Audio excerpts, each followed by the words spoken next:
Ce que vous allez entendre est une aventure audio. Pour une meilleure immersion, on vous conseille d'utiliser un casque.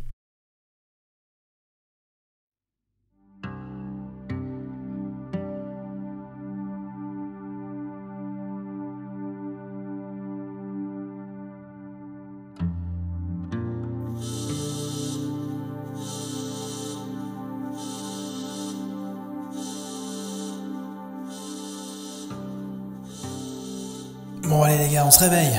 Chalut à virer. Jules, Léon, Arnaud, vous ouvrez les yeux. Ils sont lourds, ils sont gonflés. Vous avez le nez pris, la bouche pâteuse, un vieux goût de vin au fond de la gorge. Mais vous êtes heureux. Vous êtes heureux parce que, après 6 jours de navigation au large des côtes normandes, enfin, vous allez virer votre dernier chalut, votre dernière prise avant de retourner à Port-en-Bessin, retrouver votre famille et surtout palper de vos doigts crasseux les billets que vous allez recevoir. Vous avez hâte de la recevoir, cette paye. Vous redressez sur votre paillasse, ça pue le fioul, ça pue le poisson, ça tangue de droite à gauche, et puis ce bruit incessant de moteur qu'en fait vous entendez presque plus après toutes ces années. Vous regardez, vous êtes tous les trois face à face, en calbar, à vous gratter le bide. Que faites-vous ? Du coup, je vais me redresser et comme chaque matin, je vais regarder mon tabac, prendre filtre, feuille et commencer à me rouler une clope. Ok. Tu te diriges vers la petite table, tu sautes de ta paillasse, tu te diriges vers la petite table et tu vois ton sachet de tabac qui glisse de droite à gauche, puis de droite à gauche. Tu le saisis, tu l'ouvres, et tu commences à te rouler une clope. Léon, t'en roulerais pas une au vieux Jules aussi dont t'as lancé? Ah, si tu veux, Jules, mais c'est des miettes là, ça risque d'être dégueulasse.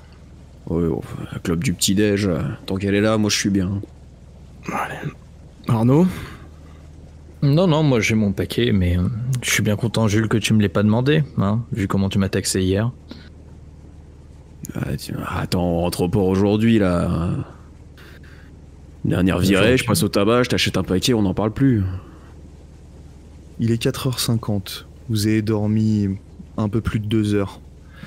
Entre chaque phase de pêche, il doit se passer 3 heures. 3 heures, pas plus, pour maximiser la quantité de poissons que vous allez ramener au port. Et vous savez bien que plus vous en ramenez, plus vous allez toucher gros. Généralement, vous ramenez plusieurs centaines de kilos, parfois vous arrivez à toucher la tonne.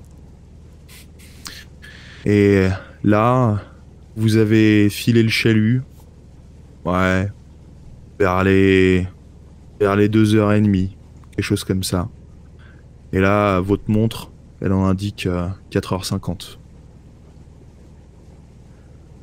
Vous savez que votre capitaine est au-dessus, sur le pont supérieur. C'est lui qui a pris le quart, cette fois-ci.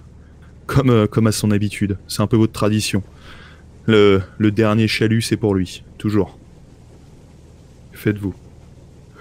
Je m'allume ma clope et je sors de la cabine, je remonte sur le pont et je vais vers la timonerie pour rencontrer le capitaine. Ok, très bien. Tu te lèves, tu restes en caleçon ? Non, quand même, je m'habille un minimum. Ok. Comme à ton habitude, tu vas prendre sur le vieux crochet rouillé ta cotte à bretelles.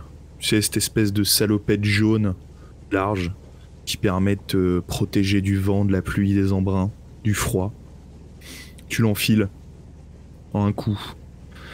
Toi, t'as un vieux de la vieille. T'as pas besoin de veste. Ton gros pull en laine suffit. Il y a vraiment que dans de rares cas que tu le sors. Et généralement, quand tu le sors, les autres marins foutent pas le nez à l'extérieur. Donc là, tu fous juste ton gros pull en laine, ton bonnet, et tu sors du dortoir. Les deux autres, vous faites quoi? Je m'équipe, je mets ma veste, je mets mon ciré. Je sais qu'on va manipuler le poisson, donc je garde mes gants dans une poche. Les premiers poissons, j'aime bien les sentir avec mes doigts. Et ensuite, lorsque j'aurai trop froid, je mettrai mes gants. Et une fois que je suis prêt, je me dirige vers l'extérieur du bateau. Ok, très bien. Léon? Également, je me prépare. On a l'habitude, donc je me sape et je perds pas de temps, je monte. Ok, très bien. Donc vous vous retrouvez tous les trois dans le couloir, vous savez, en acier poisseux, rouillé, toujours cette odeur de fioul et de poiscaille autour de vous.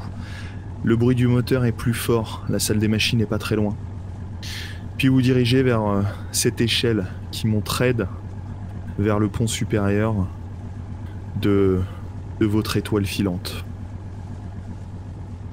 Vous grimpez, Jules vous précède, et finalement, vous vous retrouvez dans la même salle que votre capitaine. Il est en train de regarder au loin, en tout cas il essaye, vous voyez, il a les yeux plissés, parce qu'à l'extérieur, c'est le déluge. Il y a de la pluie, du vent. Vous voyez toute cette eau qui s'écrase contre le pare-brise. Il y a ces petits essuie-glaces rouillés qui tentent désespérément d'enlever toute cette pluie en raclant. Votre capitaine Bruno se tourne vers vous. Oh, mais c'est des bonnes gueules enfarinées que je reconnais là. Oh, ça va, Bruno, hein, fous-nous la paix. Bon, c'est l'heure de virer le chalut, les gars. Et sous la flotte, comme on aime. Ouais. Allez, on s'équipe, on se protège et... Léon, tu prends soin de ton grand frère, hein? Ce serait Comme plutôt toujours. l'inverse. Allez, on traîne pas. Ok, que faites-vous? Qui fait quoi? Moi, je vais me diriger vers le rail de nettoyage, vérifier que tout est en ordre et attendre que mes compagnons virent le chalut. Ok, tu te diriges donc à l'extérieur vers la poupe du bateau. Et avant de sortir, juste avant sur la gauche, t'as ce rail de nettoyage. Tu as une sorte de tapis roulant automatique qui récupère le poisson. Et plus loin, tu vois ces espèces de jets d'eau que vous actionnez avec une manette pour nettoyer tout ça avant de les envoyer en chambre froide. Tu vérifies, tu regardes un peu. Écoute, tout a l'air de fonctionner. T'actionnes le tapis, le rail. Ça va, il roule. Il y a toujours ce crissement que t'entends régulièrement, mais rien à signaler. C'est bon pour Les moi, autres les mecs. Allez. Bon, Léon, tu viens avec moi? On va récupérer le chalut. Très bien. Jus, aux commandes? Bah, moi ça me va, hein, je reste à la barre s'il faut. Non, on va remonter tout ça. A priori, là, y a pas besoin de barrer, là. Ah, je peux pas te la faire à toi, hein. Tout essaye pour rester au sec, mais bon. Ouais, je file ma clope et on y va. Pour information, vous êtes à peu près à 10 000 des côtes. La réglementation autorise à pousser jusqu'à 12, mais vous y allez rarement, vous avez pas envie de vous faire choper à la limite et avoir dépassé un petit peu sans faire exprès vous prendre une prune. Et là, au moment où vous allez virer, votre chalutier avance à max 3 nœuds. Une vitesse pas très élevée, mais suffisante pour pouvoir racler le chalut au fond de la mer, au fond de la Manche, et récupérer tout ce qui y vit. Du coup, Bruno, Léon, vous dirigez à l'extérieur, c'est ça? Ouais. C'est ça. Vous dirigez à l'extérieur. En sortant, la pluie fouette votre visage rougi. Vous sentez le vent qui rend vos joues presque insensibles immédiatement. Ah, il doit faire 2 degrés max, mais beaucoup moins de ressenti, ça c'est sûr. Autour, la mer est plutôt agitée, mais pas plus que ça. Vous avez l'habitude. Le chalutier tangue beaucoup, mais bon, voilà, c'est le métier. Le sol est glissant, vous savez vous raccrocher. Vous vous dirigez vers le portique. Chacun a une extrémité. Le portique, pour information, il est au niveau de la poupe du chalutier. Il porte les poulies qui permettent de remonter le chalut. Jules, que fais-tu? Je commence à regarder un petit peu, je mets le contact sur le moteur pour actionner le treuil. Je vérifie que mes compagnons sont bien en place, chacun de leur côté pour m'aider à virer le chalut. Ok, t'actionnes. Tu vois, tu tournes cette espèce de clé que vous laissez là de manière. Puis immédiatement t'entends ce vrombissement de moteur qui fonctionne au fioul dégueulasse. Tu vois, il est comme toi, c'est un vieux briscard ce moteur, il en a connu. Il démarre lentement, il tout saute, comme toi quand tu te réveilles. Puis finalement, c'est parti. C'est pas une machine de guerre, mais il est robuste. Je mets 2 petites claques sur le côté du capot. Je fais, oh, vous êtes prêts là-bas? C'est tout bon. Allez, Alors Près c'est de mon parti. côté aussi. J'actionne le moteur, j'embraye et on commence à virer le chalut. Ok, t'actionnes. Vous voyez les poulies qui commencent à tourner et qui commencent à tirer le chalut, à virer le chalut. Il remonte peu à peu, vous imaginez tous ces poissons qui sont tirés de leur lit, qui remontent tout doucement à la surface. Vous voyez cette mer agitée derrière vous, cette traînée blanchâtre, cette écume qui s'étire au loin jusqu'à l'horizon. Ça remonte tout doucement, vous êtes patients. Vous avez tous l'œil rivé vers ce chalut qui remonte, comme si vous vouliez transpercer cette couche d'eau. Vous voulez voir à travers. Vous entendez autour de vous ces bruits de cordages qui grincent, les chaînes aussi qui frappent les unes aux autres. Vous êtes tous bien accrochés, vous savez à quel point le métier de pêcheur est dangereux. Il suffirait d'une fausse manip et l'un d'entre vous pourrait passer par-dessus bord. Ça remonte, tout doucement, tout doucement. Est-ce que vous faites quelque chose en particulier pendant ce temps? moi je garde un œil sur Léon, je vérifie qu'il est bien en place. Je sais qu'on est à une position dangereuse. Tu vois, il a l'air de bien se tenir. Ouais, pour le coup, je suis plutôt à l'aise et assuré.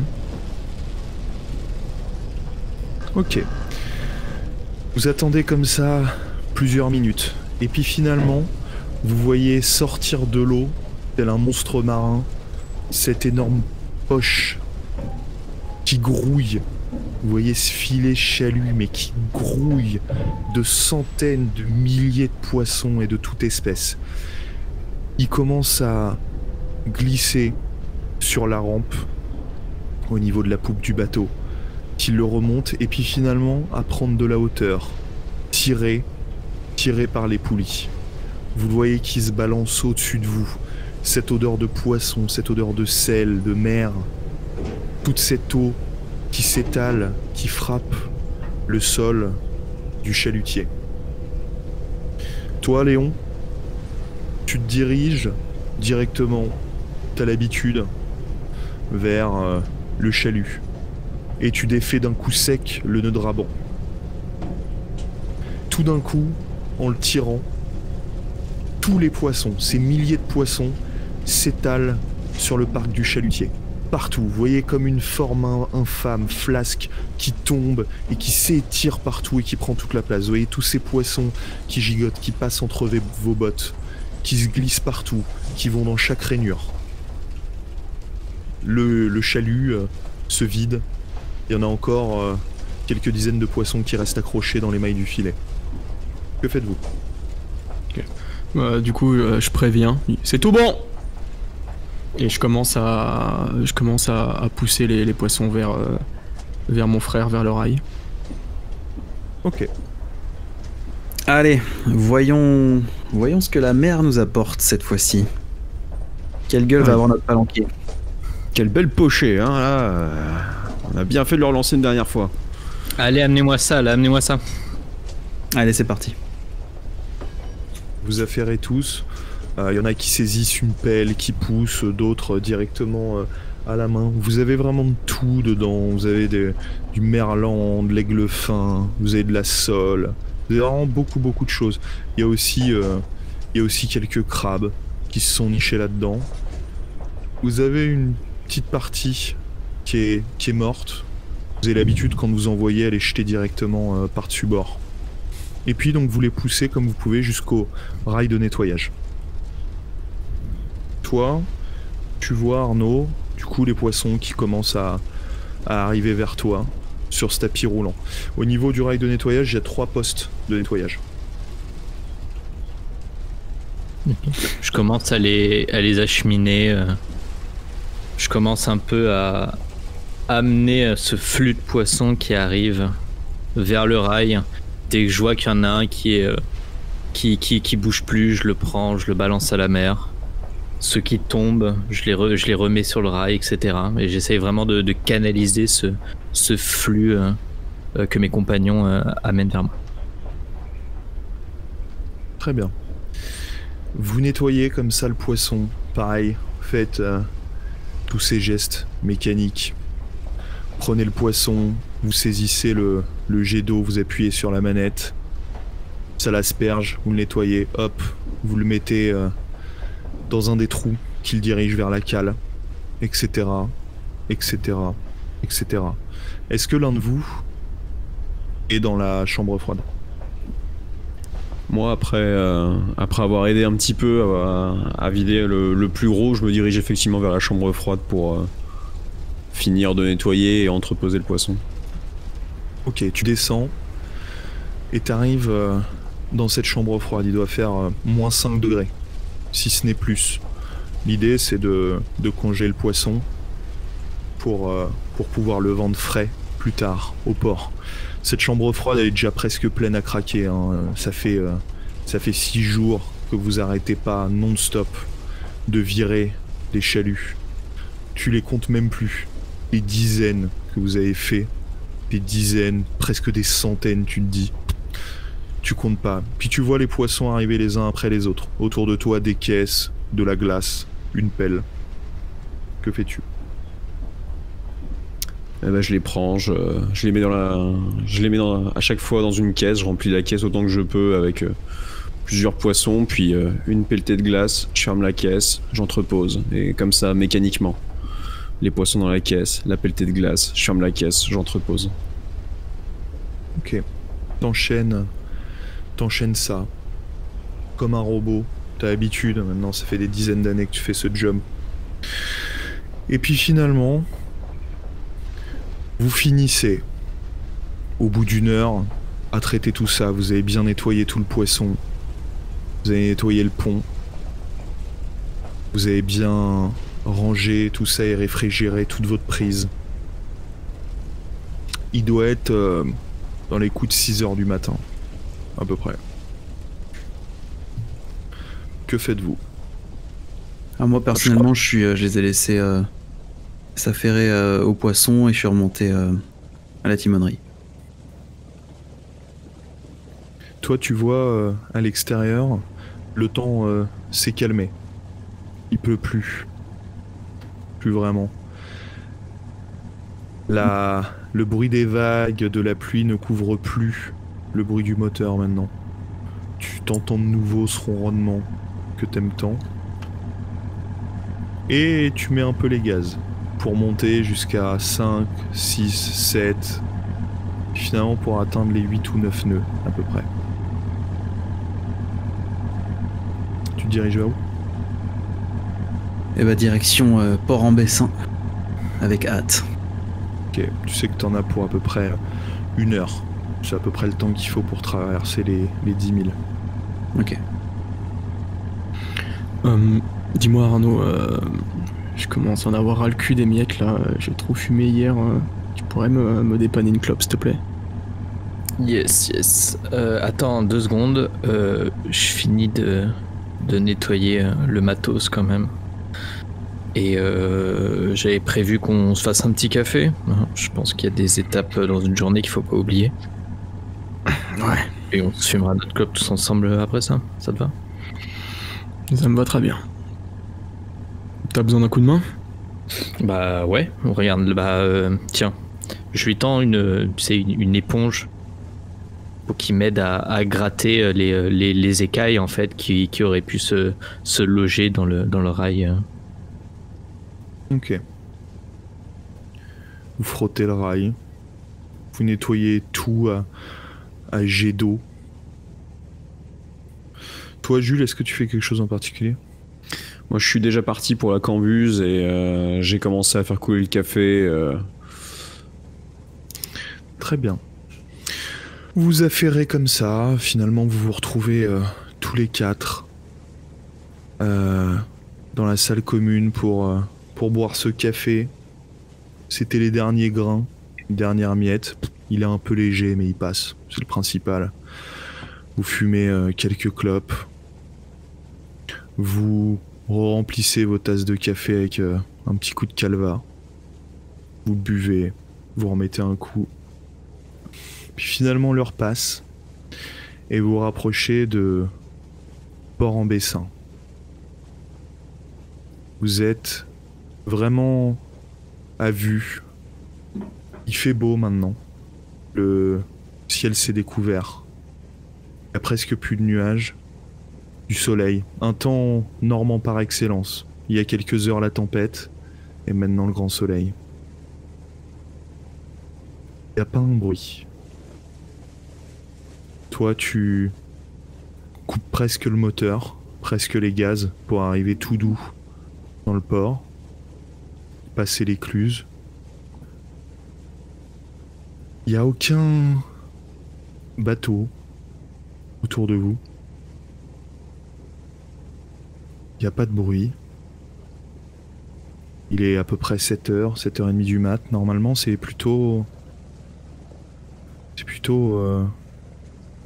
dynamique. Vous vous rapprochez du quai. Que faites-vous? Léon, c'est férié aujourd'hui ou... Je regarde ma montre. Pourquoi personne travaille? Pourquoi il y a personne? Je sais pas, je crois pas. J'en sais rien. Vous êtes... toi t'es à la barre. T'es à la barre, les autres... vous êtes à l'extérieur. Comme à votre habitude, vous êtes vers la proue du chalutier. Vous aimez arriver au port, comme ça. Mais là, vraiment, il n'y a pas âme qui vive. Et... toi, Léon, t'aperçois au loin, dans les terres, hein, comme une sorte d'épaisse fumée noire qui s'élève loin dans le ciel. Arnaud, regarde là-bas. C'est quoi cette connerie? C'est quoi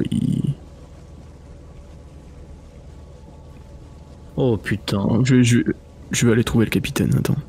Je suis assez étonné, mais bon, Eh, les 2 mots, vous avez fini de bailler au corneille là? Qu'est-ce que vous foutez? Faut préparer les parbattages, là on arrive au port. Il y a le temps. Mais regarde ça plutôt. Qu'est-ce Enfin, que t'as vu ce nuage? Ouais. Enfin, on s'en fout, non? Bah, ça vient de la ville quand même. Enfin, il y a eu un incendie ou un truc comme ça, je sais pas, mais... Pour toi, ça vient de derrière la ville, dans les terres, mais pas très loin, effectivement. Et c'est vraiment une fumée qui s'élève comme un... ouais, comme de tout droit, à la verticale.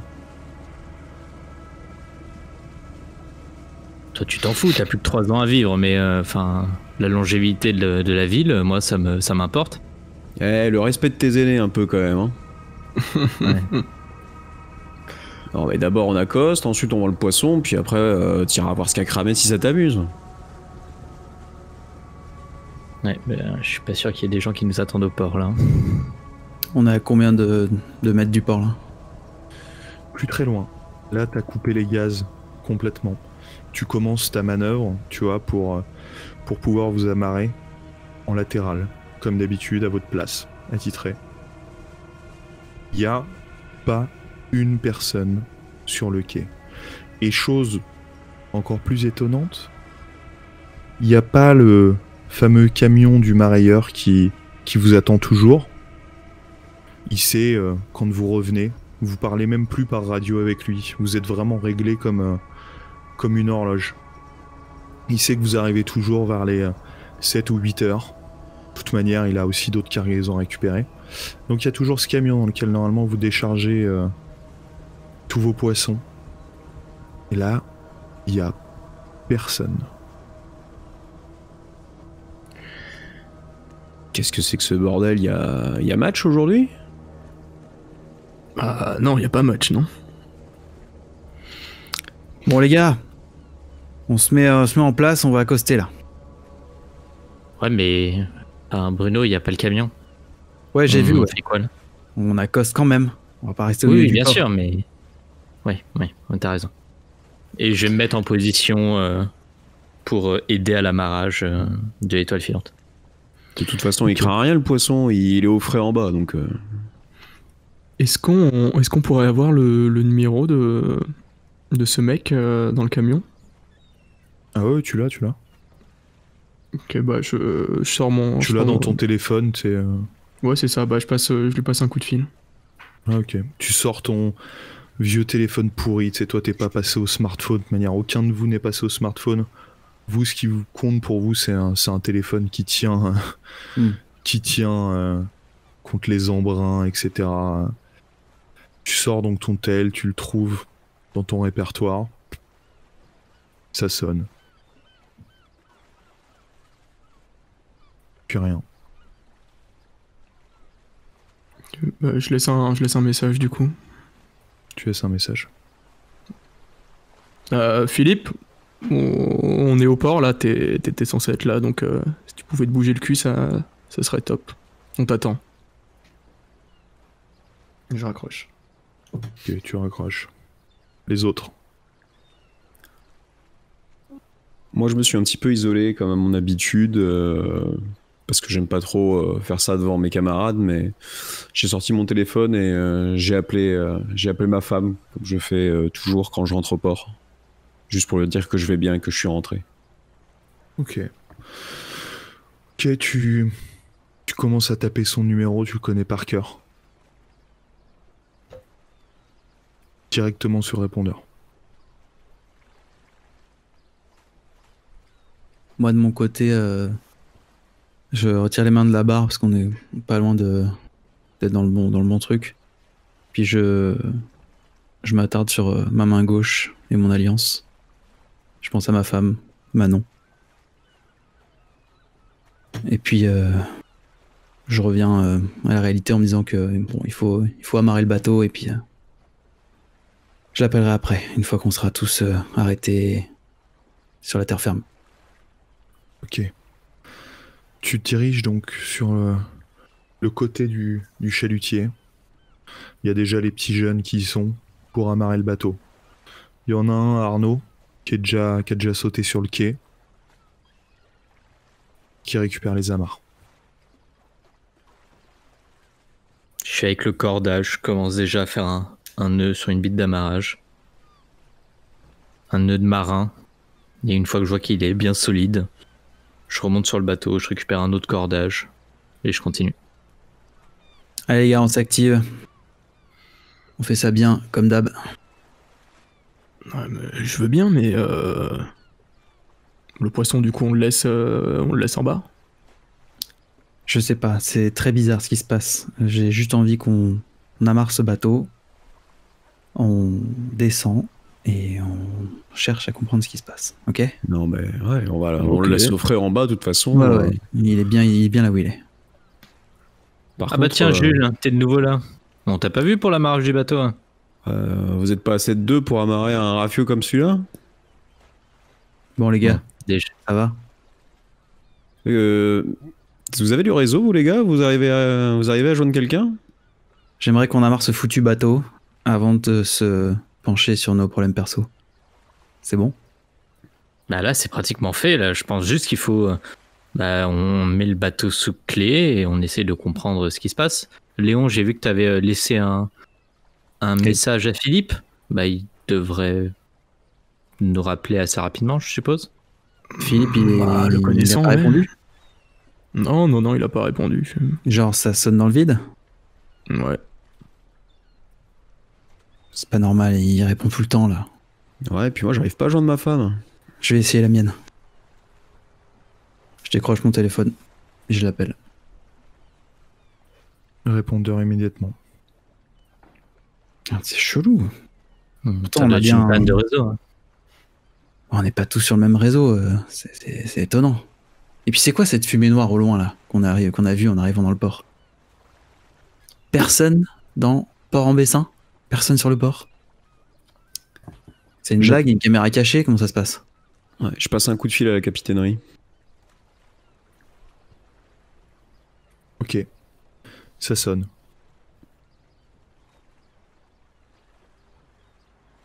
Rien. Personne répond. Enfin, mais merde, même la capitainerie, ça répond pas. Il y a toujours quelqu'un. Quelqu'un a essayé. Il y avait du. Je sais pas, il y a eu des échanges radio. T'as entendu quelque chose, Bruno, là, pendant qu'on Justement, rentrait?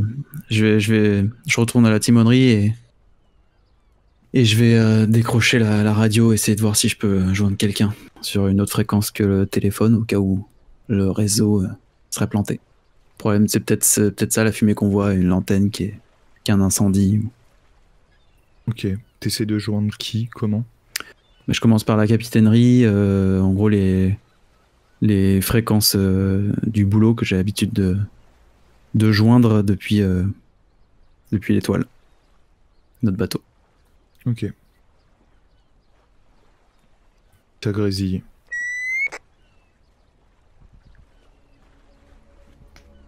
T'entends une voix au loin.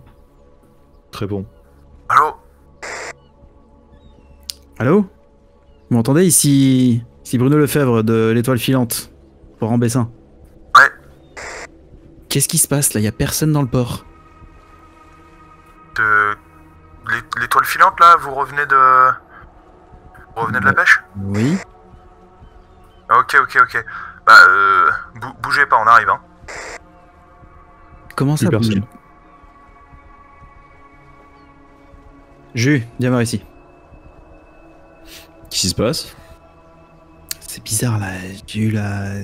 Je sais pas si c'est la capitainerie, en tout cas j'ai eu une voix qui savait pas trop qui on était et qui était là, vous revenez de la pêche, ok, bougez pas, on arrive. Mais c'était qui? Mais je sais pas. Il a pas décliné son identité, j'ai pas eu le temps de lui poser de questions, il a raccroché quoi. Mais t'as eu direct quelqu'un sur la fréquence? J'ai eu quelqu'un, pas direct, mais j'ai eu quelqu'un après plusieurs secondes, ouais. Non, mais... T'étais sur quelle fréquence? La fréquence de la capitainerie. Ouais, c'est... Non mais les capitaines, on les connaît les gars de la capitainerie. Bah, bien sûr, on les quoi. connaît, ils C'est- réagissent pas comme ça c'est quoi, d'habitude. Et les gars, vous voulez pas qu'on aille voir? Ouais, Ouais, moi ouais. je... Ça commence à non, m'inquiéter, mais moi ces je le sens conneries. pas non plus cette histoire là. C'est quoi cette embrouille? Ok, on y va. Il faut longer tout simplement le quai par le côté Félix Fort. Vous marchez en sens inverse des voitures. Enfin, vous en foutez, là, il n'y en a aucune. Vous remontez comme ça. Sur votre gauche, l'eau. Sur votre droite, les immeubles. Vous passez une boulangerie. Un resto de fruits de mer qui s'appelle Les Cahiers. Puis vous arrivez finalement jusqu'à la capitainerie.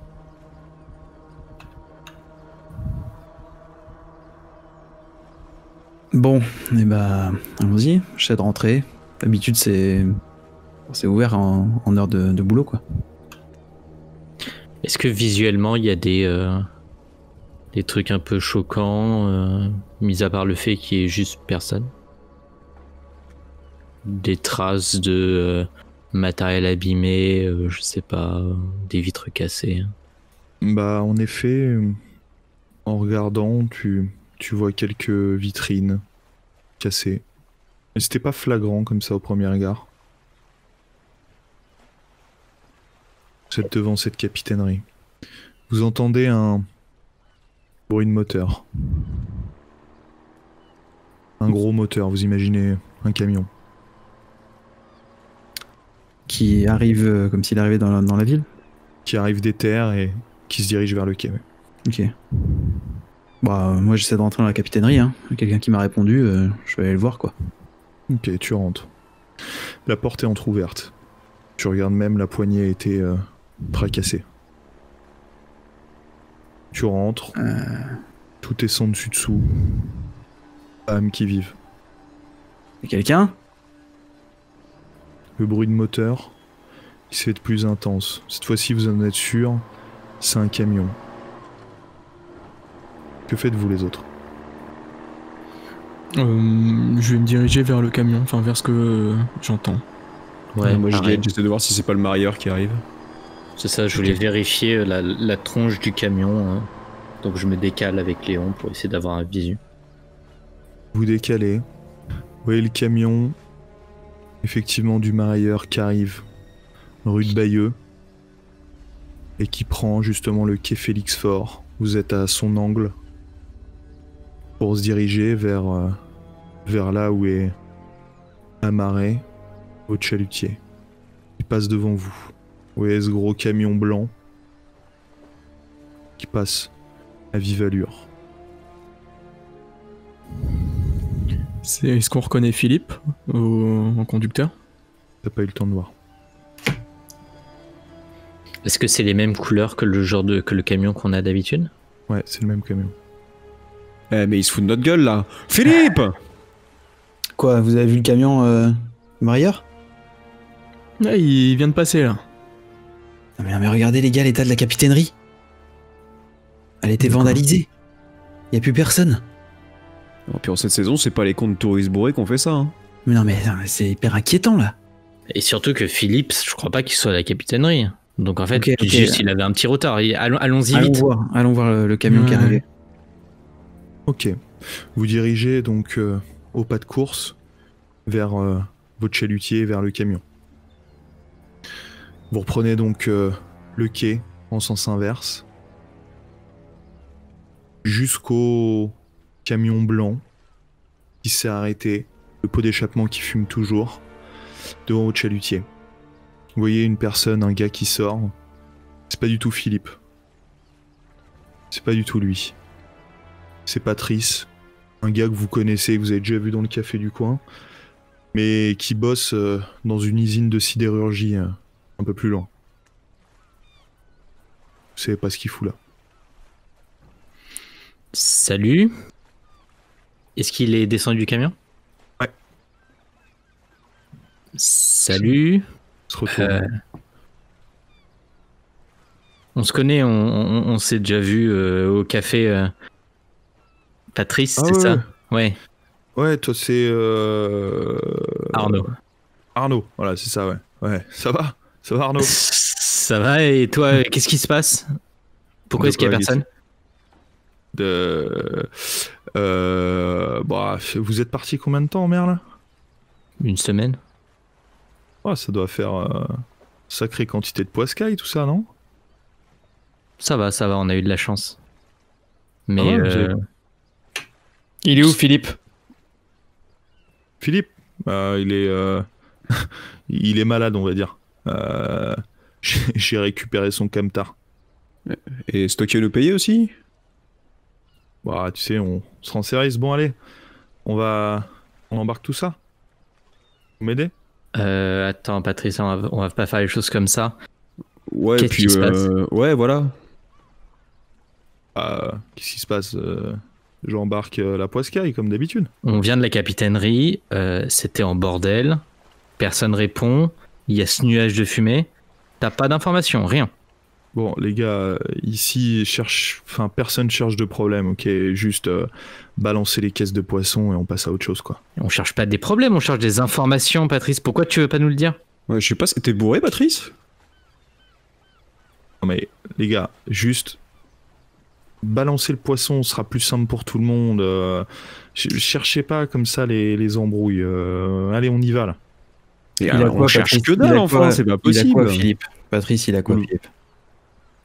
Vous le voyez, il a les traits tirés, il a une barbe de 3 jours un peu sale, il a l'air un peu maigrichon, vous savez, les gars qui... comme des gars qui se nourrissent mal, quoi. Je le connais bien, Philippe. Il m'aurait pas laissé un message, pas laissé de message comme quoi... Et puis de toute façon, mon poste, t'as pas de quoi nous payer, je te file même pas une sardine, moi. Hein. Franchement, vous m'obligez, c'est pas cool. Hein. Vous voyez qui dirige sa main vers sa poche de jean. Puis il saisit un petit objet. Il sort un téléphone. Il l'ouvre, un smartphone. Puis il le met à son oreille. Je lui prends des mains. Tu essaies de lui prendre des mains ? Ok. Tu commences à tendre ton bras vers lui. Il t'esquive au dernier moment. Avec un petit sourire. Il se recule de 2-3 mètres. Allô ? Ouais, du coup, ouais, comme prévu, galère quoi. Je vous laisse venir. Il raccroche. Il vous regarde avec un sourire.